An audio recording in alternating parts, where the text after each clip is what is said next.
Hi, Tony. How are you? Good. How are you doing? I'm doing very good, and welcome to Smart Match TV. Look, let's just get right into it. Please tell us who you are, introduce yourself, and then we'll just go from there. Awesome. And thank you so much, Tim. I'm so excited to be celebrating 5 years with Smart Match this year. But my name is R. Tony Smith. I am founder and owner of Denver's Cupid. I am Colorado's gay matchmaker. Amazing. So that's a great opening. I would like to ask you basically the standard question to start with. How did you get into this wonderful industry?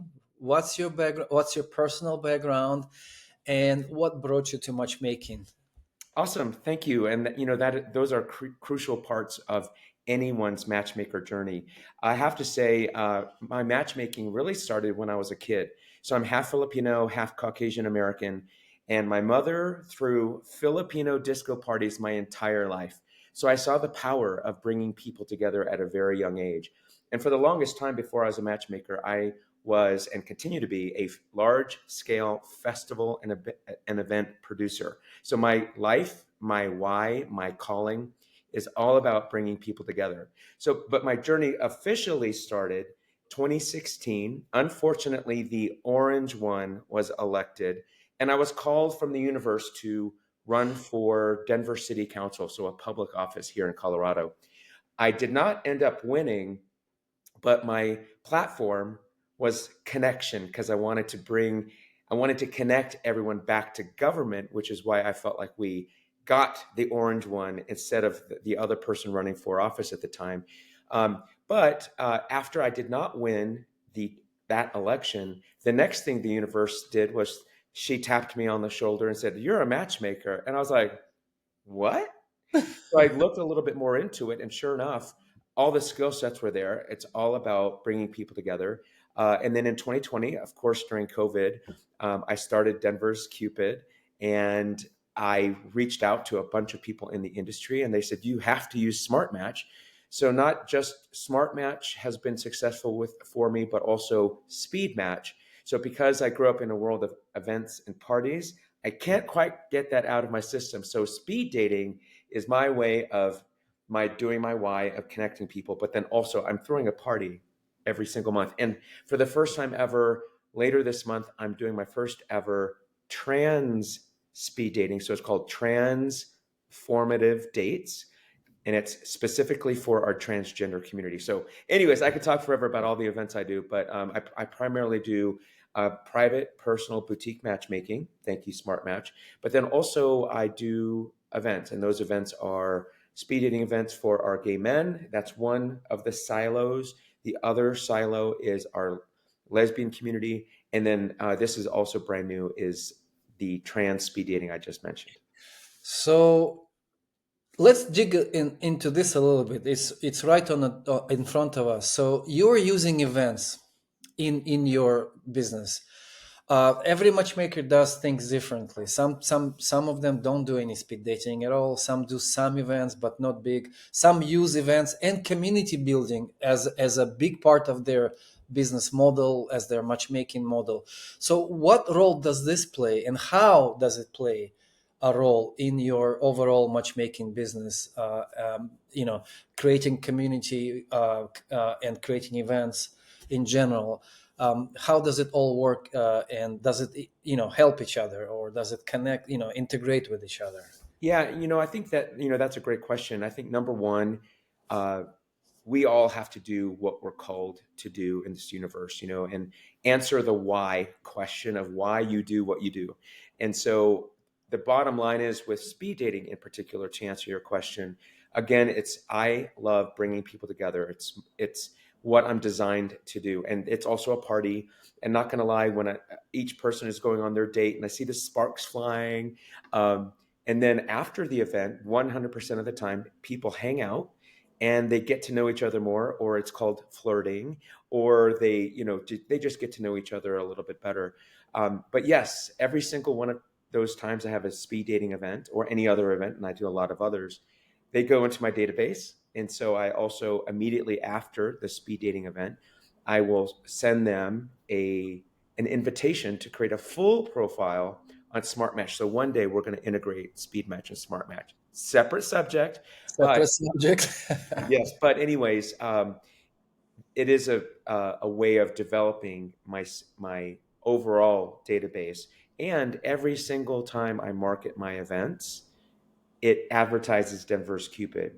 Every single month when I do a single newsletter, I advertise a speed dating events. And oh, wait, at the very bottom of the newsletter, it says, are you ready for executive matchmaking for exceptional LGBTQ singles? So yes, it all works together. And also another point you were bringing up is it does continue to brand me as Denver's Cupid, our gay matchmaker.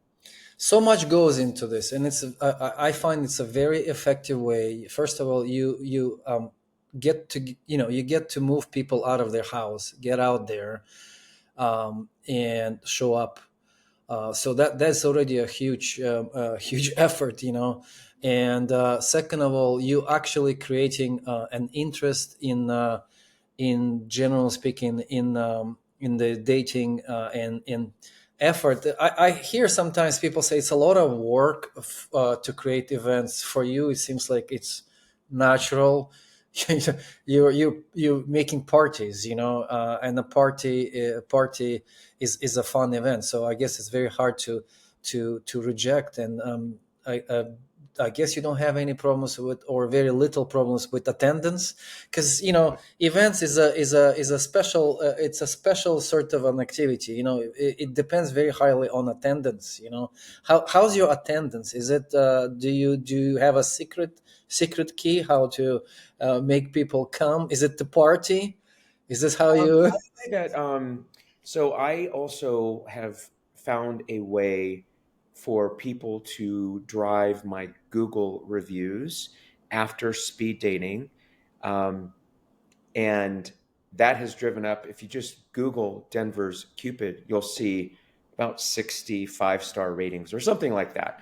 Um, People don't know it's primarily for speed dating, but when you're looking for a matchmaker, you want to know someone's reviews. That's a really big issue in our industry, is your reputation. And Oh so yeah. when you Google me, you don't know if those reviews are for speed dating or for actual matchmaking. There are some actual matchmaking ones in there, and I've got uh, a great record of matchmaking overall. But so that's the other thing that I've used speed dating for, and that's part of that formula that you're asking about, is when people in the Eventbrite listing, I say, check out these Google reviews, and they're like, oh, it's legit, it's a good thing, because they want to know of what they're getting into. But also, like any event, you're talking about success.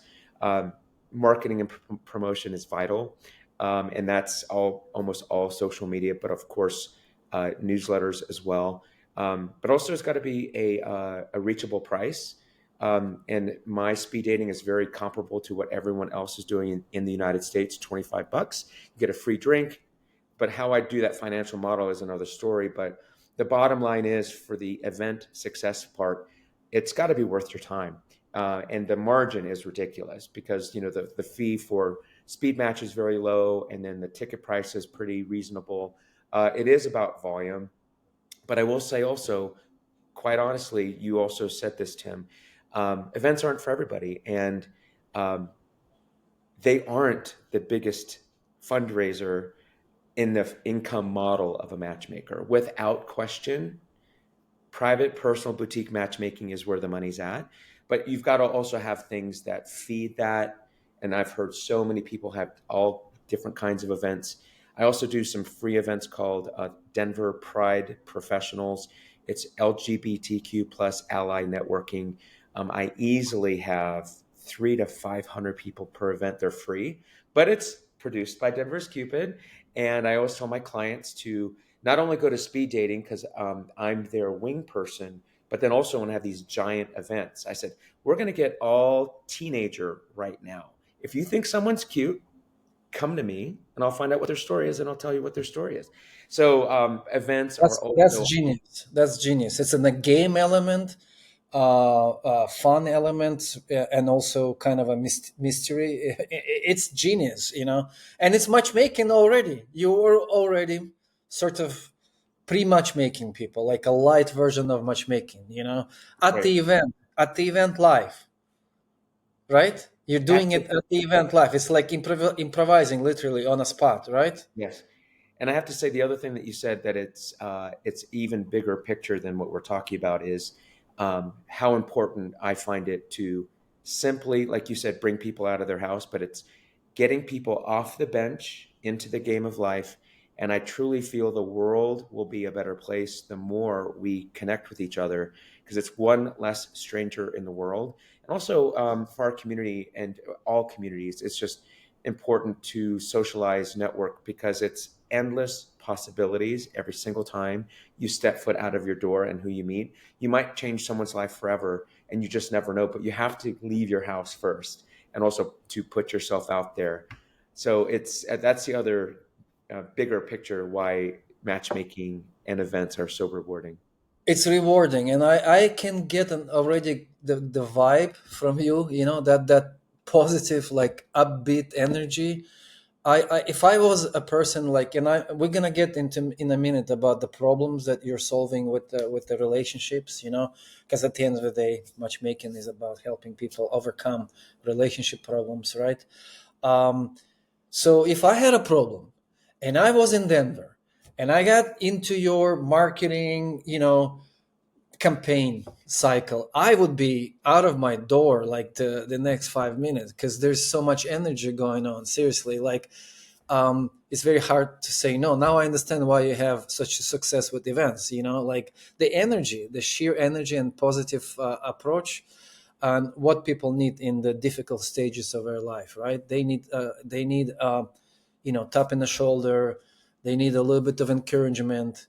I hear stories like that from matchmakers. They are therapists, they're coaches, they're wing, men or wing women. They are like 100 things, image consultants, fitness consultants. The list goes on and on and on. Is that true in your business too?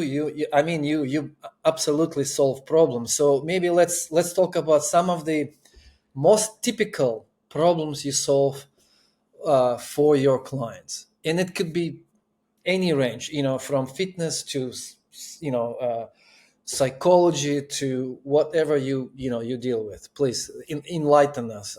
Great question. I've got chill bumps thinking about all the ways I can answer that, but I've one thing that I alluded to is I'm very proud of my success rate with matching people, and almost every single time at the end of the contract, if they're not on hold and they expire, they say, Tony, you got me off the bench into the game and confident. So number one, it's, hey, you haven't been dating for a while, or you are doing all the apps and nothing's working. Let's do something that works for you. So one of the things that matchmakers do is we say, we are going to make dating exciting, more predictable, and enriching like never before. And so we get our clients in the process of going on confident dates. And so that's part of that confidence building is, all right, what are you going to wear? I'm going to bring you this great, amazing date destination. And then also after the date, let's decompress. How did it go? Is there anything you said you shouldn't have said? And they also always say, one of my favorite metrics, Tim, is 100% of the time, no one has ever said, what the heck were you thinking with that date? So that is, one of the things that we do as matchmakers is we're playing virtual Barbies. We're like, we imagine people together physically. This is at least how I operate.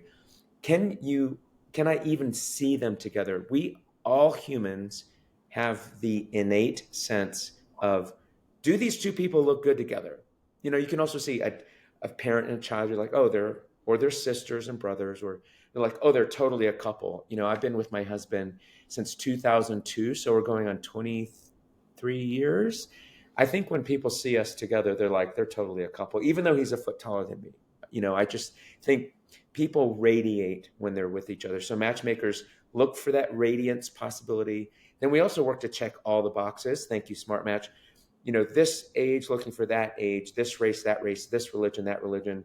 And of course, the number one deal breaker right now is political affiliation. So that's the other confidence builder that we do as matchmakers is when they go on a date with someone that is just amazing, they're like, I am amazing. And that person might not be for them, but it builds their confidence. And so many people either during matchmaking or after matchmaking, they're like, Tony, it was you, and building my confidence, getting me out there, um, helping refresh my skills about how to be a good date. I always give my clients a date toolkit about things to say, not to say, like, don't talk about your exes or medical ailments on the first date. Really basic stuff that most people know about. And I also, another confidence builder, and this is a great tip um, that matchmakers certainly use is, hey, I know you've got these pictures you sent me, but you need a professional photographer. And so I always send my clients to a professional photographer, and that helps them feel better about themselves when they see these amazing photographs. So it's the full process that we all do as matchmakers. And I think that's, this, and those are some of the tips that I would give people. And I've heard a few repeating, but something unique I'm going to take away from this interview, and I hope our viewers will also, see that as an amazing highlight, is how you imagine people together. What goes into this? Imagining two people together, like, okay, so you check all the hard criteria, like political affiliation, maybe some other things, education potentially. I'm sure there's certain things that people need to really check. But imagining two people together, tell me a little more. Like, what goes in your heart, what goes in your soul, what goes in your brain when you're imagining two people together? How's that possible? Yeah, I think that, thinking back, and no one's ever asked me this question, but it's a great one. The very first thing I thought of, Tim, was all the things we've ever grown up with on television. We always see what a perfect family looks like. Brady Bunch, Little House on the Prairie, and then you also see through the media, Ben Affleck and Jennifer Lopez are like these Hollywood types and how they get together and how they don't. And sometimes you're like, why in the heck are you two together? Because you don't look like you're a couple at all. But to answer your question You more, look you look to opposite sides when you're together, so you're not really together. right. So one thing that I do is I ask my clients for pictures of people they've dated and then their Hollywood types. So I call it a lookbook. Remember the old Facebook used to be, well, it used to be a book of faces for college students, but now I call it I need a lookbook for each of my clients so that I can tell what you're attracted to. Sometimes it's all over the board. So I'm like, okay, easy for me. But if it's of a type, like for example, in the LGBTQ community, um, Ellen DeGeneres is self-proclaimed tomboy femme. So she's got more of a boyish look that she likes to wear. So shorter hair, she always wears her blazers and a t-shirt. And then her And I wife think is, and I think pants most of the yeah, time. Am and I her wrong? wife is Portia de Rossi, and she's more feminine facing. And so Ellen would have sent me a picture, a lookbook of very feminine women. And so that's how, like, I kind of guide my personal intuition of what people might be attracted to. And then I literally, it's personal intuition and how do I find Intuition. people? And so Yeah. that's the other thing that matchmakers will always or should always say when working with clients. I am not an app. An app cannot tell you I think you're attracted to. That's, Yeah. you know, maybe Yeah. one day in 100 years, but not right now. Um, yeah. We will see. We'll see what happens in the future. But I see it more of a technology, more of a helper than obstacle, at least for the very very foreseeable future. And then we don't know. Um, which brings me to the next point. Success stories, one of my favorite places, favorite segments, where I'd like to know, maybe without naming names, but like a real success story, maybe like how it started and how it ended, like high level at least, to get a feel, a typical, not a typical, maybe even maybe atypical journey, um, where you took a client from a difficult situation to a wow moment where he met his perfect match or solved his maybe personal problems with confidence or whatever, like, but just like a journey. Yeah. So another great question. I think there's about three different types of examples. So the first one is was my guiding one of my guiding lights to become a matchmaker. So I wasn't a matchmaker yet, and a dear friend said, "Tony, I am looking for this kind of lady," and I'm at an event, a going away party for a male friend of mine, and the person I'm referring to was hosting. She was doing the catering for the event, and then in walks another friend of mine, and I just said, "You all need to meet." So I introduced them. They got married and were together for 5 years. So the good part was they were married and I introduced them and they were together for 5 years. Unfortunately, life didn't work out for that relationship, but they're both dating other people now. So I would say, example one is I wasn't even a matchmaker yet, and it was part of my influence to be a matchmaker because the universe was like, Tony, you do this all the time. You are a super connector. Do that. So I was like, okay.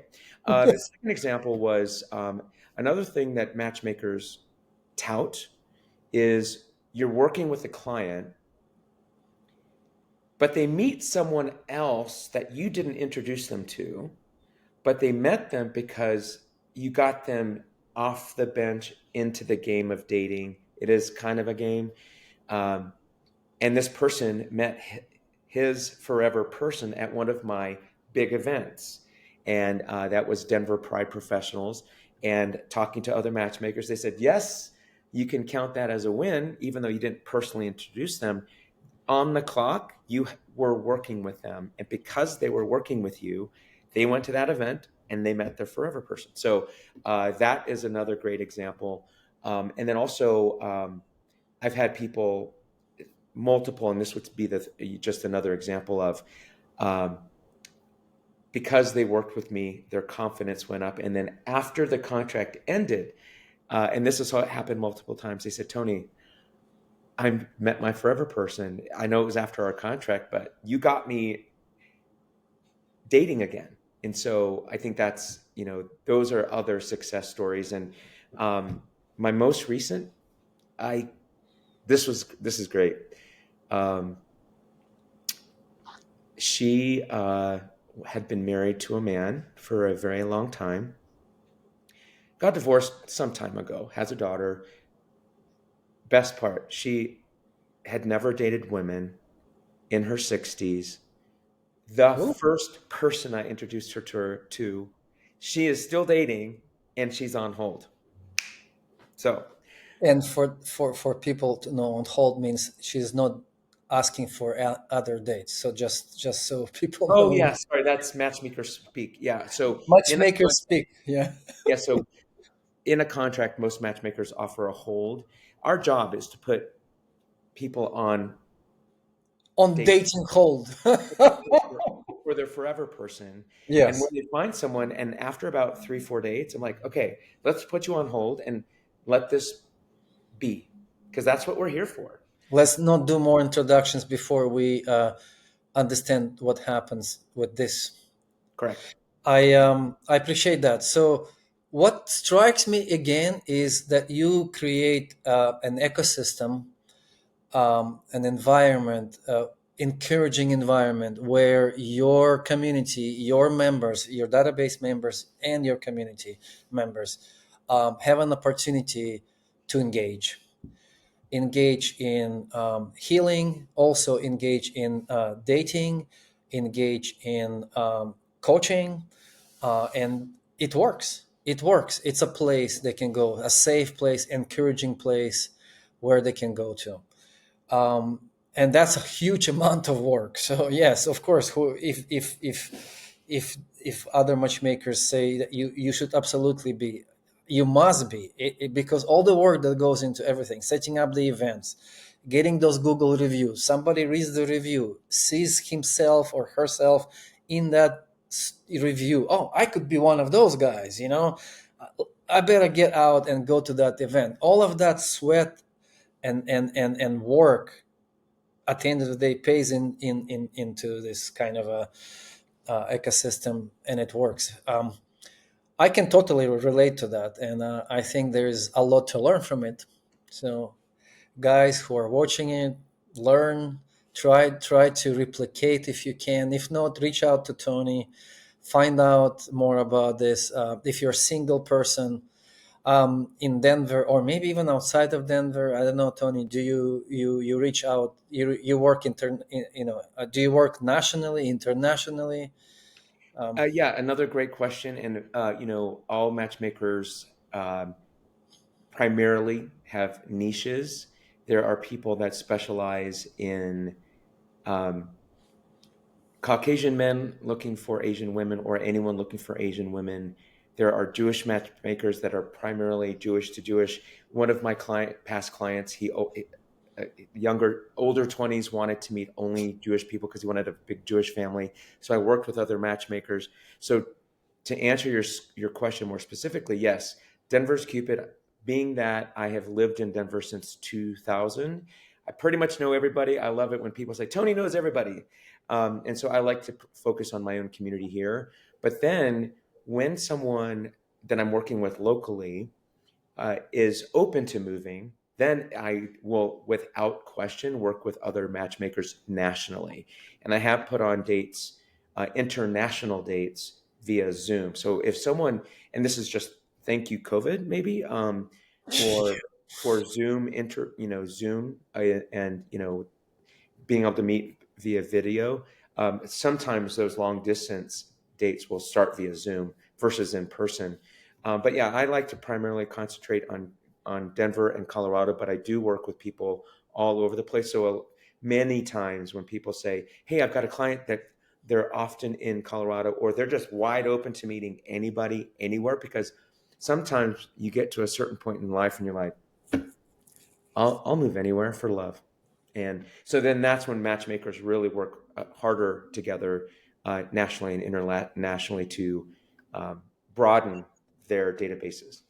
Yeah, yeah. Thank you for answering that. It's actually quite encouraging. So if you heard Tony, you have an opportunity to join the database, but I like to call it the ecosystem and the community. You Love that. just never know. You just never know. Tony, let's talk about the role that the technology plays, or the database technology plays in your matchmaking life. So you're using two of our products. Let's start with Smart Match. What are your favorite features? How does it help you? So my number one thing, and this is also something that I'd love for your tech team to help me with, because this is one of those things I've been wanting to email your team about, and your team is always so responsive. So I appreciate that. Is one of the things that I have functionality wise that I share often with other matchmakers is I like making people feel special. I'm a middle kid. And so, middle kid, we're always sometimes stereotypically ignored by the older kids or the younger kids. So, I was that middle kid. But my birthday was always so special. And so, for me to this day, my birthday is the biggest holiday of the year. But I want everyone to feel special at least one day a year. So, every single morning, I'm wishing everybody happy birthday. And so with SmartMatch in particular, I've asked your team at SmartMatch to create a way for that I get notified every single day of whose birthday it is. And so I have a boilerplate um, email that I just hit send, and it says, and I make sure it has no sales in it. I say, um, sending you birthday wishes on your special day. And here's a link to upcoming events. Love, Tony. That's it. because I want them to be aware. And it's the highest open rate of all my emails Of all course. the time. Yeah. And so it's just, it literally says just happy birthday, Denver, from Denver's Cupid. So the thing, my ask for you, and we can talk about this offline, is I just need that automated. Sometimes I do like making sure that every single one, I might know them personally and I'll add a personal note.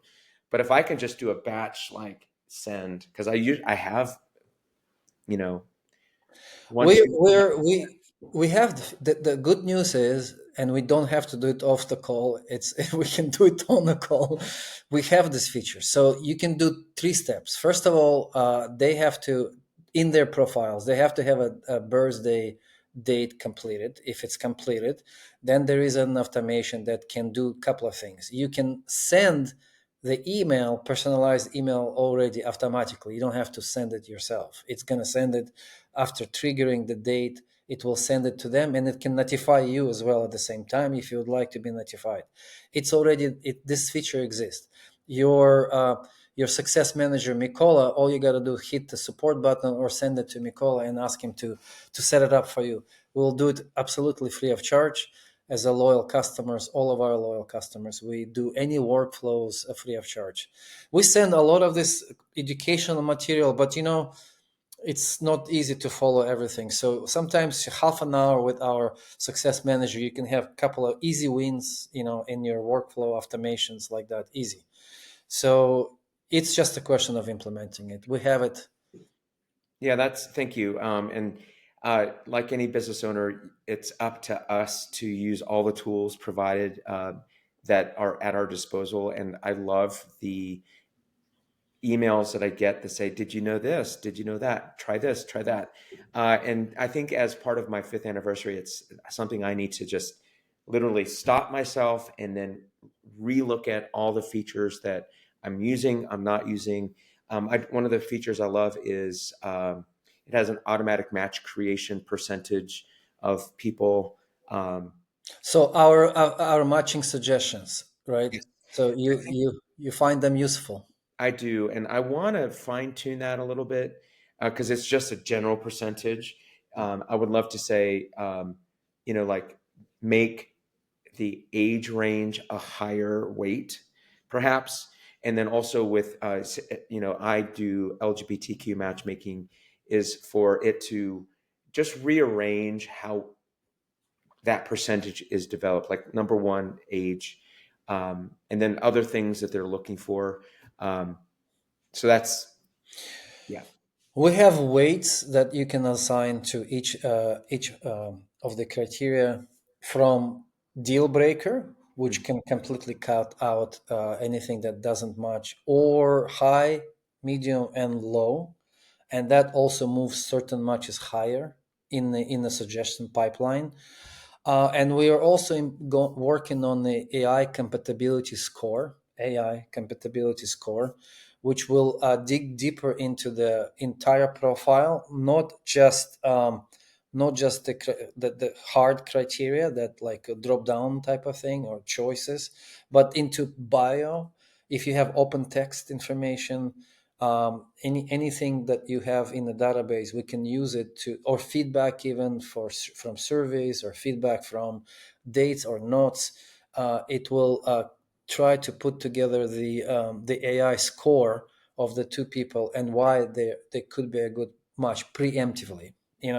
So we'll roll it out. We're testing it out. It's looking good.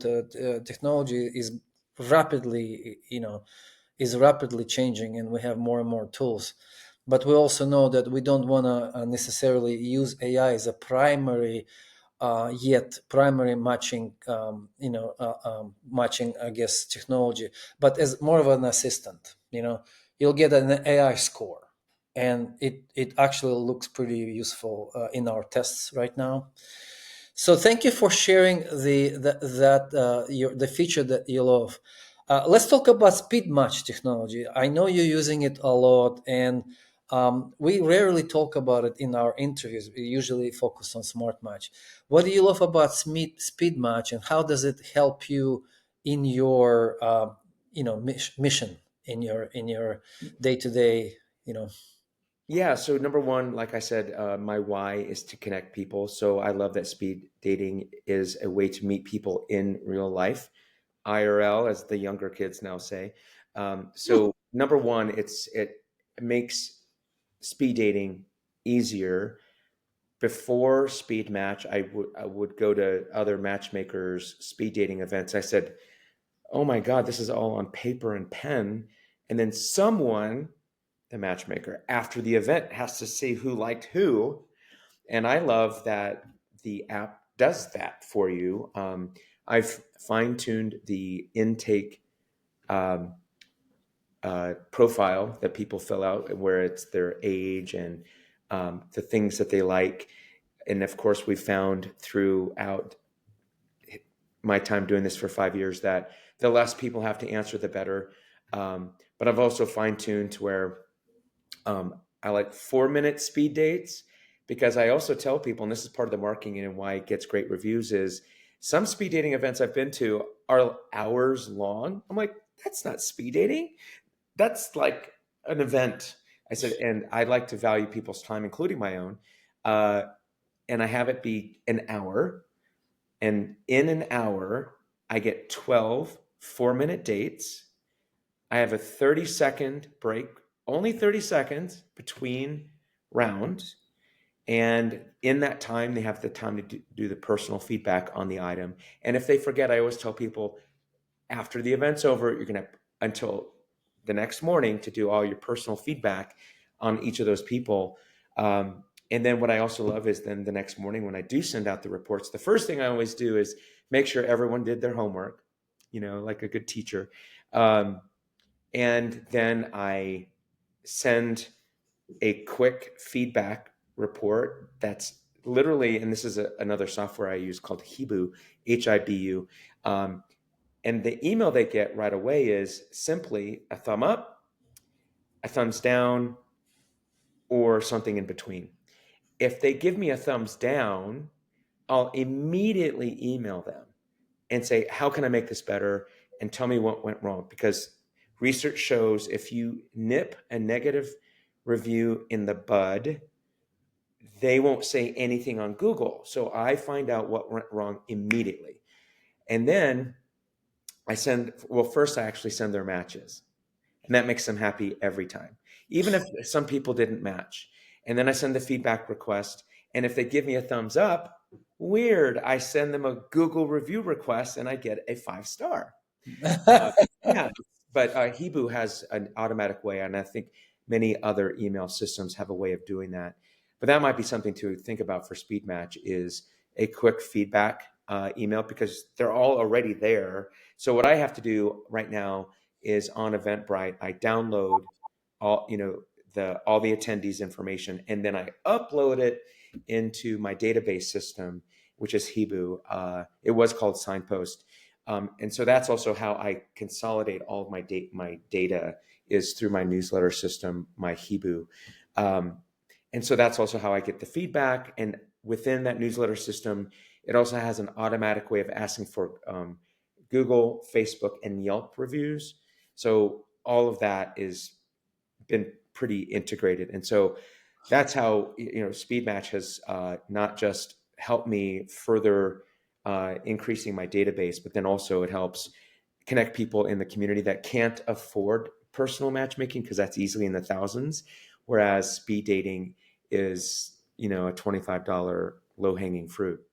And it's very structured. So and I know you referred us of quite a few matchmakers. So you're generously sharing this. You have a special know-how. You're sharing it with the community of matchmakers. And I know we both belong to Matchmakers Alliance. It's a wonderful community, and in that community also refer people to us tirelessly. So I appreciate that. And it looks like for you, it's important to get the feedback fast and deal with the consequences, whether it's an amazing feedback or not. You use it to your advantage, like in Aikido. You use the energy of the opponent to defeat the opponent, you use a negative feedback to improve your business. Mhm. I find it's genius as well. And again, speed dating is such an old already, kind of a notion, but you're doing it in a very fresh, in a very modern way.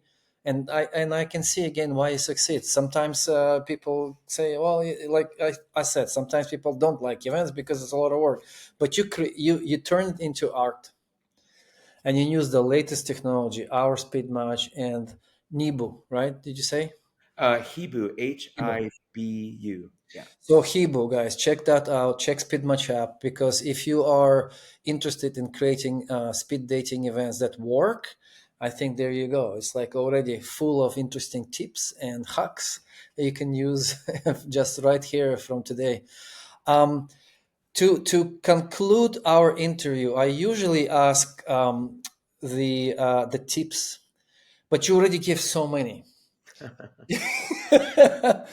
Let me ask you maybe a different way. If you were just now a starting matchmaker, like a completely new matchmaker, um, how would you? What would you not do, or what you would do? Either way is fine. Um, if you were just starting now, if you look back and you just think about, you just starting now, you're fresh, you're just starting matchmaking business, the Yeah. don'ts and the do's, maybe Yeah. a couple of. I'd say right away, if you were called to be a matchmaker, that's probably why you're doing it. So that's a do, is listen to your gut. That is the heart of matchmaking. And so many times we will not listen to our gut feeling. So if you were called to be a matchmaker, as I was, as most of us are, listen to it. And then also kind of do some research about why you want to do that. And then the very next thing I did was um, go to the industry's best. And so just Google, who's in my area, who are matchmakers in my area. Because you're going to find, everyone will find, uh, there are people doing what you're doing. And so you have to ask yourself, what is my niche? How am I different? Because there are competing matchmakers everywhere. You It's know, competitive industry. Let's yeah, be. any industry has competition. So, it's the SWOT analysis that all businesses have to do, is your why. Something that I did, and I highly recommend, is there are all kinds of small business incubators in every city. Um, and I used a small business incubator to, because there are certain things all businesses have: marketing, you've got finances, um, human resources, capital, all those things, is to do your homework first about that lay of the land, which is also your financial model. And then also, um, in looking for the best in the industry, I looked for the associations. So Matchmakers Alliance is one of those. The Love Institute is another, and there are many more. And then there are smaller groups within the big groups about your niche. So there are a handful of us that are LGBTQ matchmakers around the country, and we work together. And some of us are national, some of us are not. So that's another do. I would say a don't would be, don't start until you're ready. And that means the website, the, you know, making sure that you've got your local support from your friends. And also, another not to do is, don't be one of those business people that does not keep your word. I think that your reputation in any industry is paramount, and that's why Google reviews is what they are. But I think that if you say you're going to do something, do it, and then also do what's right. And again, it's listening to your gut. And if it doesn't feel right, don't do it. Because when you, anytime in any part of life or business, you do something that doesn't feel right and then it comes back and bites you, it's probably because you knew you shouldn't have done it in the first place. So that's also, the bottom line is, be a good business person. be a good business person. But so much goes into that notion. A good business person. It's a whole set of skills. It's a lot of heart. It's a lot of stamina, discipline, determination. You have to be coachable. You have to also coach other people, because there's nothing more noble than providing advice to those who need it. It just creates an amazing, you know, um, pay forward sort of energy. You remember that movie? It's just a lot to run a business and to be entrepreneur. You know, a lot. So every tip matters. Your tips matter. Someone will listen to it, and maybe it will change somebody's business or life.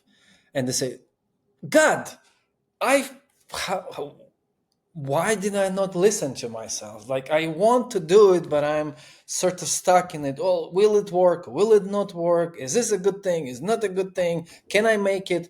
And by the way, one of the things I like about matchmaking business, it does not require a lot of upfront investment. You know, it does require a lot of skills, yes, uh, but it does not require $1 million investment, at least in the early stages. In the sense that you can make a match just like that, and you're already a matchmaker. Um, in the later stages, from what I see, from what I hear from matchmakers, matchmaking agencies grow, they scale, and then they need investment. It's a whole other level. But to be a boutique matchmaking agency and to make a few quality matches, it's reachable. But I think you need to know that's like, you love doing it and you want to do it so much, and that you just can't resist it, can't stop it, and you just want to go and do it without even getting paid sometimes, right? Hmm. So how people can find you, connect, because how can people connect with the Power Connector? Well, I love Power Connector. I've always just said Super Connector, but Power Connector is the same thing. So primarily denverscupid.com. Okay, that's the And best way, or social media, or email, or like how, like. yeah, so denverscupid.com. And then it's the same for all social media at Denver's Cupid. And then you can also find me personally, R. Tony Smith. I'm the only R. Tony Smith. That's why I use the R. But yeah, those are the best ways to find me. And then if you just Google Denver's Cupid, uh, the bottom right corner of the Google screen has my corporate phone number on it as well. Yeah, and we're gonna also include all your social media handles, your website links, and all that stuff. It helps everybody.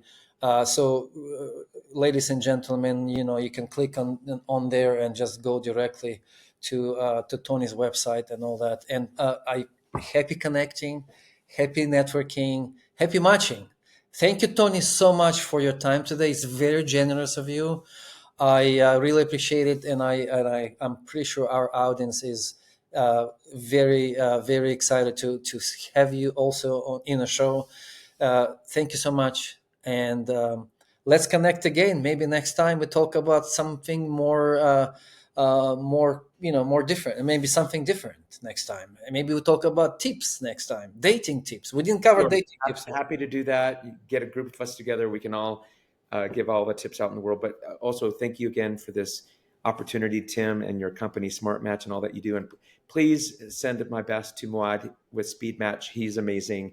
And I couldn't do what I do without him. And being that he is so far away, I don't know what time he actually sleeps, but he's always there. So I appreciate that. And thank Yeah, we're looking for someone to back him up in support right now, because definitely not easy. He's almost like doing what was doing 10 years ago, with the Smart Match. So I will absolutely pass your kind words. He's working very hard. He's carrying that DNA, the service is the most important thing. And yeah, my tip to everybody who's listening, it's service your client who to death, and work on your reputation. Then reputation is going to work for you in the later years. Thank you, everyone, and until next time.